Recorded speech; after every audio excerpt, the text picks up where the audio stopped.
Шинэ 7 хоногийн мэнд хүргэе үзэгчдээ эмэгтэйчүүдийн цаг нэвтрүүлгийн маань даваа гарагийн дугаар үзэгч та бүхэнд хүрэхэд бэлэн болоод байна.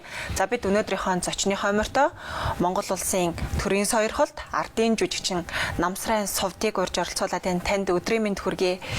За баярлалаа. Бас энэ нэвтрүүлгийг хийж байгаа та нарт болон энэ нэвтрүүлгийг үзэж байгаа үзэгчид та бүхэнд энэ өдрийн мэнд хүргэе. Тэгэхээр таныг ирсэнд маш их баяртай байна л да. Бидний ингээд эмэгтэйчүүдийн цаг нэвтрүүлгийг маань үздэг үзэгчдийг маань хүндлээд тэгээд бидний ингээд урилгыг хүлээн авч ирсэнд маш их баяртай байна. Тэгээд танаас нэг ийм асуултаар ярилцлага эхлэх гэсэн. Ер нь тантай өнөөдөр миний тухайд бол уран бүтээл гэхээсээ илүү та уран бүтээл ажгаар бас өөр нийгэм рүү чиглэсэн бас нэлээдгүй ажлуудыг хийдэг тийм ээ. Тэр ажил руу чинь илүү хэлбийсэн түлхүү тийм асуултуудыг асуухыг илүү хүсэж байна л да. Тэгэхээр таны хувьд бол нийгэм рүү чиглэсэн эмэгтэйчүүд ялангуяа эмэгтэйчүүд рүү чиглэсэн хоёрч төрлийн бус байгууллагт ажилдаг нэлээдгүй тэдгээр маань одоо нийгэмд үйлчлэгээ үйл ажиллагаа явуулаад 20 жилиг болчлоо тийм ээ. Нэг нь болохоор Саран ээж төрийн бус байгууллага, нөгөөх нь болохоор их хөрсөн элбэрл хөдөлгөөн байгаад байгаа. Тэгэхээр та энэ хоёр одоо нийгэмлэгийн талаар ярихгүй юу? Гэхдээ яг нь ер нь бол эмэгтэйчүүдийн төрийн бус олон нийтийн ийм байгууллагын ажил бол ерөнхийдөө хоёр чиглэлтэй явах зүйтэй гэж би боддог юм л да. Тэгээ Саран ээж нийгэмлэгийг бол намайг соёлын яамд байхад манай одоо эвлийн ажилтан Баточор, Ламсүрэн гээд хүмүүс санаачлаад тэгээд над дээр ирж ирсэн. Тэр ч одоо 92 он байна. Яг 20 жилийн дараа. Тэгээд байгуулах гэж зохион байгуулж явахдаа ирж уулзж ирсэн. Тэгээд ингээд Саран ээж гэдэг нийгэмлэг байгуулах гэсэн. Энэ нийгэмлэгийн зорилго нь бол ер нь нийгэмдээ их одоо нэр хүндтэй, ач тустай, үр бүтээлтэй ажилдаг олон үр хүүхэд өсгөж хүмүүжүүлсэн ийм эмэгтэйчүүдийг алдаршуулах, дуршлагын дэлгэрүүлэх ийм зорилготой нийгэмлэг байх юм а гэж. Тэгээд манай ээж тэр үед Сингапурт ган хоёртой байж ирсэн. Тэгээд бид нар одоо Бээжийг холбоо бариад ингээд тэд нар энэ нийгэмлэгийг байгуулж ирсэн ийм түүхтэй. Одоо 20 жил арай болоогүй албан ёсоор бүртгэгдээд ажиллаа хийгээд тэгээд энээс хойш бол их олон эмэгтэйчүүдийн одоо нэр хүндийг олонд түмэнд танилцуулах, тэдний хийсэн үйлсийг дэлгэрүүлэх, туршлагын дэлгэрүүлэх ер нь ингээд маш олон хүүхэд төрүүлж өсгсөн тэд нар нь маш одоо нийгэмдээ нэр хүндтэй ийм иргэн болж хүмүүжиж төлөвшсөн ийм олон сайхан ээж нар байдаг. Тэгээд бид нар одоо өөлөн ээжээс ахуулаад янжмаа гэд ингээд их олон сайхан бүртөө ингээд л одоо олон хөдөлмөрийн баатрууд байна. Тэгээд нийгмийн одоо маш нэрд гарсан ийм зүтгэлтнүүдийн ээж ингээд бүгдийг бид нар алдаршуулах тэдэнд бас тэдний байгуулсан гавьяагийн бас үнэлэх ийм зорилготойгоор үйл ажиллагаа явуулдаг нийгэмлэг байгаамаа. Нөгөө нэг олон нийтийн байгууллага нь бол 92 онд одоо байгуулагдаж байсан. Тийм бас тэр үед л бараг зэрэг байгуулагдаж байсан. Үгүй 2001 онд юм байгуулагдажсэн. Тэгээ энэ бол ядуу өрх гэрт тусцаа үзүүлэх ганц бие эмэгтэйчүүд байна өрх толгойлсон бас одоо нийгмийн ядуу төвшөнд байгаа олон хүүхэдтэй ийм өрх гэр байна. Энэ хүмүүс тусалцаа үзүүлэх зорилгоор байгуулагдсан ийм нийгэмлэг. Тэгээд их олон хөдөлмөрийн баатрууд нийгмийн зүтгэлтэн эмэгтэйчүүд цуглаад тэгээд одоо яаж эмэгтэйчүүдтэй тусалах вэ? Юу хийх вэ гэж ингэж ярьцгаасан. Тэгээд бидний гол хийдэг ажил юу гэхээр зэрэг өрх толгойсон эмэгтэйчүүд олон хүүхэдтэй одоо өрх гэр ногоо гэдэг төслийг санаачилсан хамгийн эхлээд тэгээд тэр одоо хашаанд нь ногоо тарих бүх материалыг бэлдэж өгдөг. Тэгээд технологийн зааж өгдөг. Анх бид нар 10 өрх хайлаар эхэлж байлаа. Тэгээ хотын эмэгтэйчүүдийн байгууллагатай бид их ойрхон ажилдаг.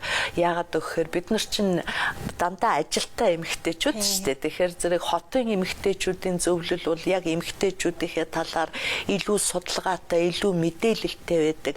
Хорооны одоо идэвхтэнгүүдтэй их хамтарч ажилдаг. Тэр хүмүүс хороонтой амьдарч байгаа эмэгтэйчүүдийн талаар илүү мэдлэгтэй байдаг, мэдээлэл сайтай байдаг.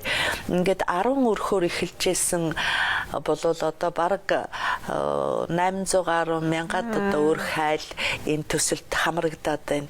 Эхнийх нь төсөлд орж байсан айл өрх гэхэд өөрийн гэсэн аж ахуйтай, машинтай, унаатай хөлөө олдсон ийм. Тэгээд дараачийнхаа төсөлд орж байгаа хүмүүс туслаад, багшлаад ингээд ажиллаж байгаа. Манай энэ ажилд олон улсын хатагтай нарын нийгэмлэг их тус болж исэн эхний үед сүүлийн одоо 3 жил 4 жил манай хаан банк сан гэж байдаг. Тэр санд одоо ажиллаж исэн оюун цэцэг гэдэг одоо эмэгтэй бидэнд их тусалсан. Одоо тэгээд тэр сан маань бид нартай ингээд үргэлжлүүлээд жилдээ одоо 100 өрх энэ төсөлд хамрагддаг болоод байна. Тэгэхээр анх одоо 92 онд одоо саран ээж нийгэмлэгийг байгуулж исэн. Тэр чинь яг нөгөө нийгмийн шилжилтийн үе, яг энэ үед одоо л яг ийм нийгмийн тусын тулд тийм ээ сайн сайхны төлөө үйлчилсэн ийм ашигын бос ийм байгууллагыг байгуулад одоо нийгэмдээ нэлээд нэр хүндтэй олон хүүхэд төрүүлсэн тийм сайхан ээжүүдийг алдаршуулахын ажлыг зохион байгуулахад бол нэлээд хүндрэл бэрхшээлэл та нарт бол тулгарч исэн баг. Ягаад гэвэл тэр үе чи одоо ярьдаг шүү дээ. Лангуун дээр давснаас өөр юм байхгүй байсан үед тэр ээжүүдийг алдаршуулна гэдэг бол нэлээд зоригтой эхлүүлсэн ажил. Гэхдээ тэгээ одоо үр хүүхдээ сайн хүмүүжүүлсэн, үр хүүхэд нь сайн сайхан яваа ээж нараа бас үр хүүхдүүд нь баярлуулах гэж их сэтгэл санаа тавьдгийн байна лээ л дээ. Тэгэхээр зэрэг тэр хүүхдүүдийнх нь тусламжтай бас тэгээд тэр эмэгтэйчүүд чинь өөрсдөө нийгэмдээ асар их нэр хүндтэй ийм хүмүүс байдаг. Тэгээд нас дээр гарсан ийм эмэгтэйчүүдэд бол яаж эднэрийг баярлуулах вэ? Яаж эднэрт одоо хийсэн үйлсийг бас үнэлэх үү гэж ингэж хүмүүс өөрсдөө боддог. Их хүний буян гэж. Тий. Ингээд тэр одоо ер нь сайхан сэтгэлийн үзүр тос байдаг гэдэг штэ тий. Тийм учраас энэ ажил бол их сайхан бүтдэг. Хүмүүс их сайхан сэтгэлээр оролцдог. Тэгээд ижиген тэгээд их зүйл хийсэн ажилтнаа баярлуулна гэдэг бол тэр хамт олонны тэр үр хүүхдийн сэтгэл шингэсэн тэр хүмүүст хүртэл өөрсдөд нь нэр хүндийн ийм сайхан ажил байдаг л да. Тийм учраас энэ ажил их сайхан бүтдэг ийм ажиллаа гэж би боддог. Цаад бэрхшээл тулгарсан ч гэсэн тэр нь бол нэг юм чинь тэгээд энэ ажлыг чинь ихэнд одоо манай ээж манай ардын жүжигчин Долгорсор Унгай бас ардын жүжигчин Нор Банцдгай гэд энэ манай урлагийн Ахмадууд ангаахын одоо том одоо зүтгэлтэнгүүд ингээд эхэлсэн болохоор тэдний минь буян одоо ингээд үргэлжлээл явж байна да. Тэгээд манай Лам сүрэн Баточор энэ төр бол залуучуудын байгууллагт ер нь засаг захиргааны анхан шатны нэгжид их олон жил ажилласан туршлагатай ийм хүмүүс.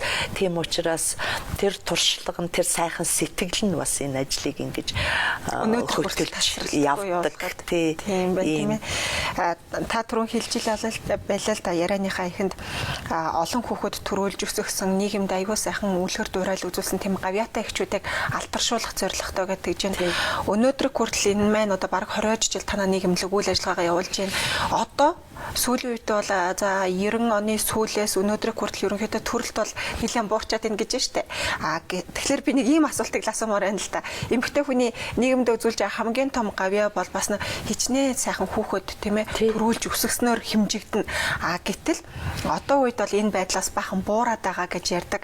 Тэгэхээр яг та нарын хувьд яг энэ ажилд бас хэр нөлөөлж байна. Та нар яг ээжүүдийг алдаршуулахдаа яг ямар гол үзүүлэлтүүдээр ингээд яг эхчүүдээ сонгодог юм бэ? Гол үзүүлэлт нь бол одоо үр хүүхэд нь нийгэмдээ одоо сайн иргэн болж төлөвшсөн ийм олон үр хүүхэдтэй ийм ээжүүдийг л жишээлбэл одоо 8-аас дээш хүүхэд төрүүлээд тэгээд тэд нар нь одоо бүгд их сайхан нийгэмдээ зүтгэж яваа, хөдөлмөрлөж байгаа ийм хөдөлмөрийнх нь үр дүн гарсан ийм ээжүүдэд элбэрэлтэй ээж гэдэг ийм сайхан өргөмжлөл олгодог. За тэгээд 5-аас дээш хүүхэд төрүүлсэн ийм ээжүүдэд бол буянтай ээж гэдэг ийм одоо өргөмжлөл олгодог. Тэрнээс гадна бас сайн хань гэсэн ийм өргөмжлөл байна. Бас одоо сайхан одоо хүүхдүүдийн бас бид нар бас урамшуулдаг ийм одоо сайхан сайн яваа ижээгийн ачийг үнэхээр одоо өөрийнхөө хөдөлмөрөөр хариулж байна гэж үзсэн ийм хүмүүсийг бас урамшуулдаг ийм одоо зүйлсийг хийдэг юм да. Тэгээд бид нар шинжлэр Ахмадын баяраар тэр ингээд энэ хүмүүсийг урамшуулдаг. Тэгэхээр та хэлж штэ ерөнхийдөө хүүхдүүд хэрхэн нийгэмд зөв төлөвшөөж нийгмийн төлөө ямар сайхан өөртөө сурч мэдсэн тийм ээ мэдлэг боловсруулаа яг бидний сайн сайхны төлөө хэрхэн зарцуулж байгаагаар тийм ээ бидний төлөө хөдөлмөрлөж байгаа тэр хөдөлмөрөөр нь үнэлж бас эхийн тэр яг үнэлээд ингээд шагнадаг гэдэг чинь. Тэгэхээр их хүний хүмүүжил гэдэг яг их хүн үр хүүхдээ хүмүүжүүлэхдээ юун дээр илүү анхаард юм бэ? Сүүлийн үед хүмүүс ингээд ах юм л да. Тим төлбөртэй төвчнийн төрний төлбөртэй тим сургуульд ингээд сургаад боловсролыг нь илүү анхаарья гэдэг ингээд яриад байдаг. Ер нь хүнийг хүмүүжүүлэхдээ боловсрол дээр нь тулхуу анхаарах шаардлагатай гэдэг юм уу? Эсвэл суур хүн гэсэн тийм ээ суур боловсролыг нь зөв олгож иж тэгээд тэр хүний шинэ нийгэмд өөрийгөө ингээд зөв төлөвшөж ер нь тэр хүний боловсрол ер нь тэрүүгээр ингээд хэмжигддэг юм болов уу? Би бол ерөөсөө хүний эхлээд хүмүүжил хамгийн гол үүрэгтэй гэж би боддог юм. Хүнийг хүн болгож төлөвшүүлж чадвал тэр хүн боловсролоо сайн боловсрол эзэмшиж чадна. Боловсролоо өөрөө мэдлэг болгож чадна. Тэр мэдлэгийн ажил хөдөлмөртөө одоо хэрэгжүүлж чадна. Тэрнээс биш зүгээр хоосон ийм боловсрол олгоод мөнгө зараад хоосон мэрэгжил эзэмшээд тэрийг юм болгож чадахгүй бол ямар ч хэрэгцээгүй гэж би боддгийн. Жишээлбэл би одоо өөрийнхөө буурайг их жишээ болгох дуртай. Миний буурай бол бид нарыг өсгсөн, бид нар 5-ыг өсгсөн. Тэгээд тэр хүн бол ямар ч сургууль төгсөөгүй, бичиг үсэг сураагүй, зөвхөн өөрийнхөө нэрийг нэг ингээд бүр хичээж ээж нэг мөрийг бичдэг. Өөр одоо ямар нэгэн сургууль төгсөөгүй. Тэгвэл тэр хүний ухаан, тэр хүний мэдлэг бол асар их байсан. Тэр хүний одоо сургууль хүмүүжүүлэх ур чадвар бол асар өндөр байсан гэж би боддог. Бидний энэ зэрэгтэй яваа бол бидний одоо буурайг юм бид нар төгсөн хүмүүжил. Тийм учраас буурай маань биднэрт юу гэж хэлдэг байсан бэ гэхээр зэрэг та нар ерөөсөө эд хөрөнгө цуглуулад ямар ч хэрэг байхгүй. Тэрий чинь нэг л өдөр шат чинь нэг л өдөр хулгай авчин та нарын тархинд байгаа мэдлэгийг тэр дундаа хийж сурсан ажил хөдөлмөрийг бол хинч хизээч одоо хулгай хийж эн чинь хизээч одоо үгүй болохгүй. Та нар ямар ч цаг үед цаг ерөөсөө нэг янзаараа байдаггүй юм. Тийм учраас ямар ч цаг үед өөрөө амьдралаа аваад явах тийм чадвартай байх ёстой гэж зааж сургадаг. Тэгэл бид нарын чинь гэдэс арилгаж сур, толгой шир хойхол сур гэл ингээл биднийг яг хажуудаа суулгаж байгаа л ингээд ийм бололцоотой амьдрал дандаа байна гэж та нар бодож ерөөсө болохгүй. Тийм учраас ямар ч нөхцөлд амьдрах чадвартай байх хэрэгтэй гэж бид нарт ингэж заадаг байсан. Тийм учраас би одоо ингээл хүүхдийнхээ төлөө хүн хайртай байлгүй яах вэ? Хүүхдийнхээ төлөө санаа зовлгүй яах вэ? Санаа тавилгүй яах вэ? Хөрөнгөө зарлахгүй яах вэ? Гэхдээ ерөөсөө ингээл бүхнийг хүүхдийн төлөө ерөөсөө л бүх юм ганцхан чиний төлөө гэдэг ойлголтыг хүүхдэд өгж байгаа бол маш буруу гэж би боддог. Тэр хүүхэд өөрийнхөө төлөө юм авахаасаа илүү хүний төлөө гэдэг ийм одоо сэтгэл хүмүүжил хүүхдэд бүр багаас нь өгж явах ёстой гэж би боддог. Ээжигээ хүндэлж сурах хэрэгтэй. Ээжигээ хайрлаж байх ёстой тэр хүүхэд. Ээжээсээ гадна аав нь, ах дүү нь, эргэн тойрон хүмүүсээ хүндэлдэг, хайрладаг ийм хүмүүжлэр хүнийг сургахгүй бол хичнээн их сайхан алтан цэжтэй мөнгөн бүхстэй хүүхэд байгаад ганцхан өөрийгөө гэдэг сэтгэлээр тэр хүнийг хүмүүжүүлчих юм бол тэр хүн яг тийм одоо сайн хүн болно гэж би итгэдэггүй. Тэгээд ирээдүйд өөрийг нь бас илүү хэцүү байдалд оруулах байх л та. Өөрөө анханасаа тэгээд хүмүүжсэн хүн бусдыг хайрлах чадахгүй, эргээд тэр хэцүү хүмүүжил өөртөө илүү хас гай болж мэдх юм.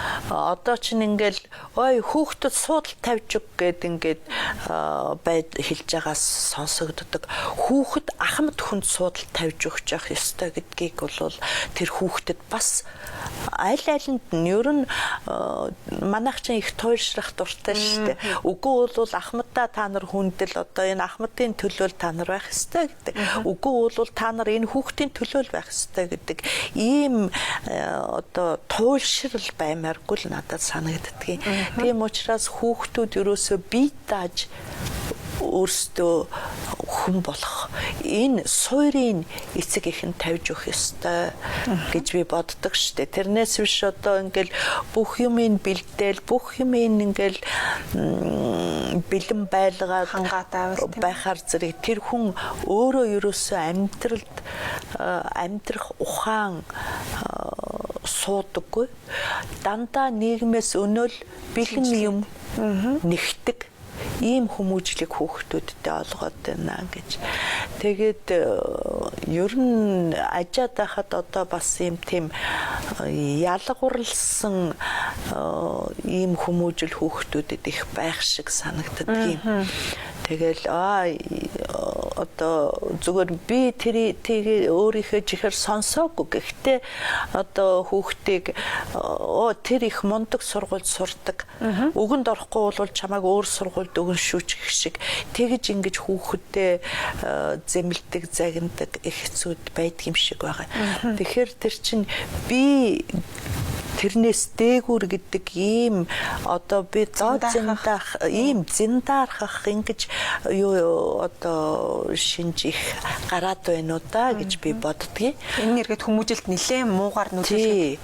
Тэгээ би тэмчлөө нэг телевизийн нэвтрүүлэгт ороод нэг сургуулийн дээдлийн давхарт байдаг тийм телевизийн нэвтрүүлэгт ороод бууж явхад тентхийн ажилтнууд энэ сургуулийн хүүхдүүд биднийг хүн гэж бодохгүй бидэнтэй мэдлдэггүй штэ харин тантай явахаар мэдлж гин гэж надад тэгж хэлжсэн. Тэгээ надад тэр сургуулийн захиргаанд нь би ч одоо их илүү зантай хэлхийсэн.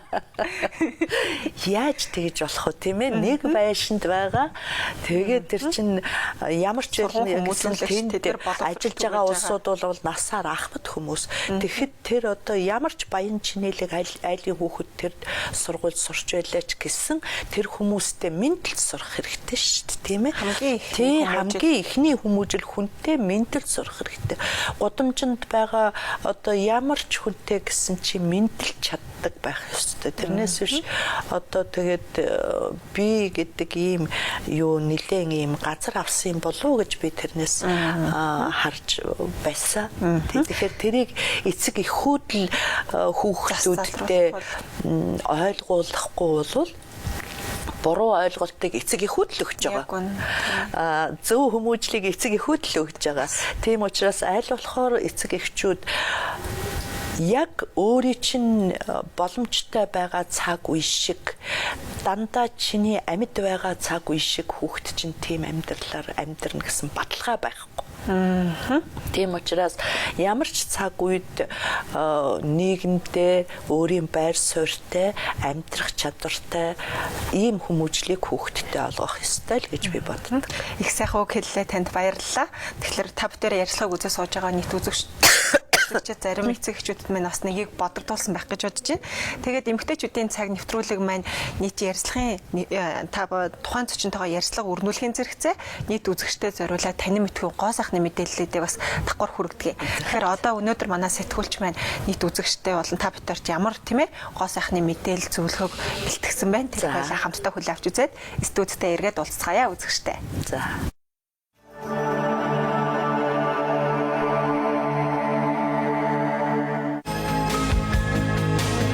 Жимсний хаан гэж нэрлэгдэх киви жимс нь үрчлээ үүсэх, үүссэн үрчлээ гарамгаа арилгадгаараа нилээд онцлогтой. Кивид С амин дэм ихээр агуулгаддаг тул хоол боловсруулах эрхтэнд эргээр нөлөө үзүүлж, биед хуримтлагдсан хүнсний хорт бодисуудыг гадагшлуулах үйлчилгээтэй.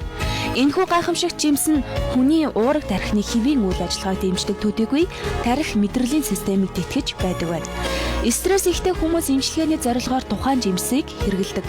Мөн улаан лойл нь ходоод нарийн болон бүдүүн эзний хэвийн үйл ажиллагааг хангахад чухал үүрэгтэй. С амин дэмээр баялагдвал хоол боловсруулах эрхтний үйл ажиллагааг дэмжиж, цусны даралтыг хэвийн байлгаж, цудсны ханы хатуурал, хагарлаас урьдчилсан сэргийлэх үйлчлэгтэйгээс гадна арсыг цайруулдаг байна. Эмчилгээний зориулалтаа бид нэрээ эрүүл мэндэд нэлээд тустай жимснүүдийн тухай мэдээлэл хүргэлээ тийм ээ. Тэгэхээр би танаас нэг ийм саваагүй гэмээр асуулт асуумаар байна. Бүр тантай уулзсан цагаас хойш асуумаар байсан. Таны гаднах төрх ялангуяа өсний өнгө өөрчлөгдөд бас нэлээдгүй хугацаа өнгөрч байгаа тийм ээ. Та ийм одоо таны хувьд бол 60 гарсан байгаа тийм ээ. Тэглэхгүй яах вэ тий гарсан. Энэ насанд ийм өөрчлөлтийг хийх эмэгтэйчүүд бас ховорхон шүү. Тэртээ тэргүй байгаль ийм өөрчлөлтийг хийж байгаа шүү дээ. Зөвхөр минийх нэлээд багын хугацаанд гинтийн уучраас л их цочирдсан юм байлгүй. Тэрнээс биш байгаль ертөнц одоо ингээл хүнийг ийм л өнгөтэй болгодог шүү дээ. Тэгээд та тэрэнд айжим байжвар хүмүүст бас мэдрэмж сэрлэг зорилготой одоо ингээ өснө өөрийн яг бид нарын чинь ажил бас янз бүрийн өнгөтэй өстэй байх тийм шаардлагатай байдаг. Дээр үед чинь би одоо цагуур болж жүжигийн эсмэгт тоглохдоо вардо энтер гэдэг дүр тоглохдоо хөх париктэл өмсөөл тоглолтол байлаа. Одоо бол тэгэл ямар ч өнгөөр будах ийм боломжтой болсон байна шүү дээ. Тэгээ энэ өнгө бол цаашдаа тэртээ тэргүй байгаль бидэнд ийм л хувь заяаг загцуулж өгсөн. Тийм учраас би энд нэг их би хөвшөрчлөө энэ төр гэж эмзэглээд байх юм байхгүй гэж тэгэл энэ хിവэрэл явж байна. Хүмүүс яг таны өөрчлөлтөнд ер нь хэр хандчихсан бэ? Би одоо энийг нэг их хүн амьтныг зочирдуулчихна гэж бодоогүй. Тэгээ зүгээр л одоо өнгөөр бодоол яасан. Тэгээ одоо дээр үед ажилгүй авгаачууд гудамжинд суугаал ингээл хүн энэ их ярьдаг байсан л да. Одоо тэгсэн сэтгүүл зүй сурвалжлагчид тэгээд дээр нэмэгдээд одоо зарим нэг тийм элдв шалдав өөрөөсөө гадна юм сонирхдаг улсуудад бол бас нэг их сонирхол татах зүйл болсон юм шиг байна л да. Тэгээд гол нь хүмүүс эргэн тойрноо харалгүй л яг хав тэгтээ өөртөө хэрэгтэй юмд те хүнд хэрэгтэй юмд анхаарлаа төвлөрүүлж ивэл зүгээр юм уу да гэж би боддгийг. Тэгээ яг миний төлөө санаа зовж байгаа улсуудад би зүгээр талархаж байна. Гэхдээ илүү одоо би танаас зүгээр хэрэгтэй тустай Санаагаа төвлөрүүлжээвэл зүгээр тэл гэж боддог шүү дээ. За тэнд баярлалаа. Тэгэхээр та бүдэрийн ярилцлагын цаг бас дуусчлаа. Тэгэхээр бидний нэвтрүүлгийнхэнд хэлжсэнчлэн манай нийт одоо нэвтрүүлгийг үздэг нийт үзэгчдийг мань хүндлээд тэгээ бидний урилгыг хүлээн авч ирсэн танд маш их баярлалаа. Тэгээд энэ хэсэгхэн хугацаанд нийт үзэгчд минь хэрэгцээтэй ялангуяа эцэг эхчүүд маань нэлээд хэрэгтэй тийм одоо тийм зөвлөгөө өгсөн танд бас маш их баярлалаа гэдгийг хэлмээр байна. За их баярлалаа. Та бүхнийг бас ийм ярилцлаганд намайг урьсанд тэгээд ээжүүдтэй би бүх эмэгтэйчүүдэд эрүүл энх аз жаргал сайн сайхан бүхнийг хүсье. Эмэгтэйчүүдийн аз жаргал гэдэг бол өөр хүүхдэн сайн сайхан явуул эмэгтэйчүүд бүгдээрээ аз жаргалтай байдаг шүү дээ. Тийм учраас хүүхдүүд маань аз жаргалтай явна гэдэг бол хүүхдүүдээ амьдрах чадвартай, мэдлэгтэй, боловсралтай, хүнлэг ийм хүмүүс болгож чадах юм бол бид нар одоо бүгдээрээ аз жаргалтай байж чаднаа гэж би боддог. Тэгээд та бүхэндээ ирж байгаа онд чинь сайн сайхан бүхнийг хүсье өрөөё. Бас танай телевизийн хамт олонд ажлын өндөр амжилт хүсье өрөөё. За танд маш их баярлалаа. Үзэгчдээ эмэгтэйчүүдийн цаг нэвтрүүлгийн маань даваа гарагийн дугаар энд хүрээд өндөрлөж байна. За өнөөдрийн манай зочноор Монгол Улсын төрийн соёрхолт ардын жүжигчин Намсрын совд урагдан оролцож за нийт одоо эцэг эхчүүд рүүгээ хандсан ярилцлагыг та бүхэн өрнүүллээ тийм ээ. Тэгээ эцэг эхчүүд маань хүртэл нэлээдгүй хэрэгцээтэй зөвлөгөө мэдээлэл өглөө. Ингээд маргааш өдрийн цагтаа эргээд уулзъя. Баяртай үзэгчдээ.